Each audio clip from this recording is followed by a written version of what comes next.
War on privacy. Social media, data mining, Taylor Swift, illegal and immoral acquisitions of data. The rise of technology has led to a decrease in security by violating privacy. Why I care about this topic and why I chose this topic? I'm a very private person, I'm sure most of you know that. The issue is only getting worse. As you can see, in 2016, January, there were 1,590 million people on Facebook alone. This number has only risen, and this problem is only getting worse. However, very few people seem to care. Why you should care. Frankly, our generation, Gen Z, is having to deal with this the most.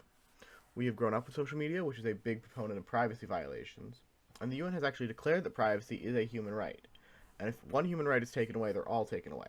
And because of that, you do not want any human rights to be taken away from anyone. So motivations for using social media up here. I personally use it to fill spare time, find funny or entertaining content, and stay up to date with current events. But the more reasons there are to use social media, the more reasons people are going to be on social media, and the more data that will be mined, and the more privacy that will be lost, leading to more security being lost.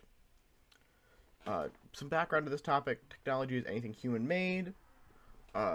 This includes newspapers, gossip columns, baseball bats, phones, you name it.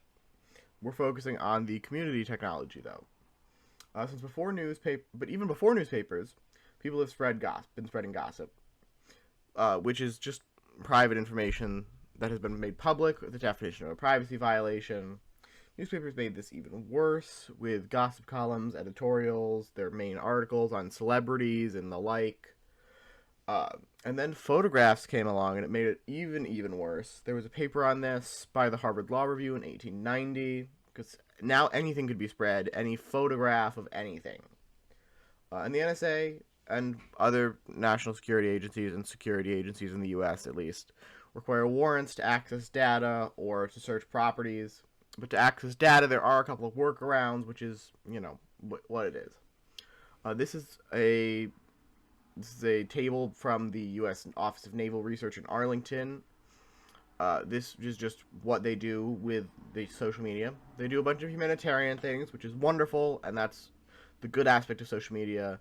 But the bad aspect is rumors, and if they use social media to squelch rumors or to get rid of rumors, that means there are rumors, and rumors are just private information that has been spread to everyone, basically.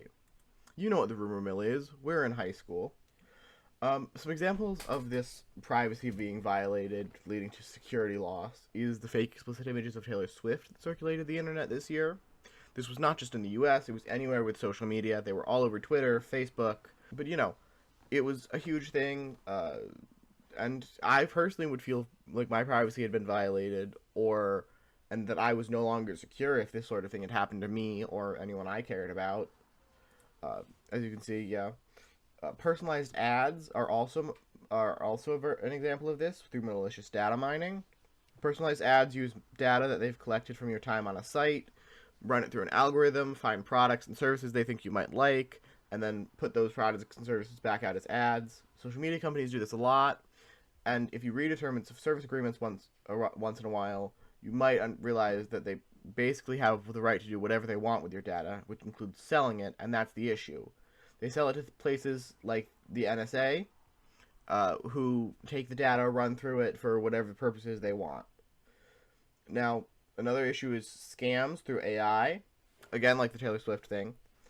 They also use phone numbers that have been sold, and they call people like they did in the New Hampshire election this year, the primary.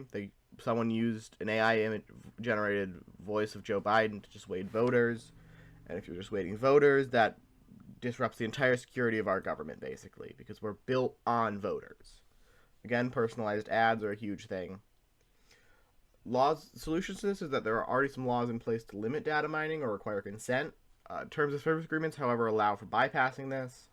Some organizations are proposing solutions, like a social media council, which work with the UN to regulate social media on an international, national, and local scale. However, the most effective method, and the one that each individual can do, is personal knowledge, awareness, and care.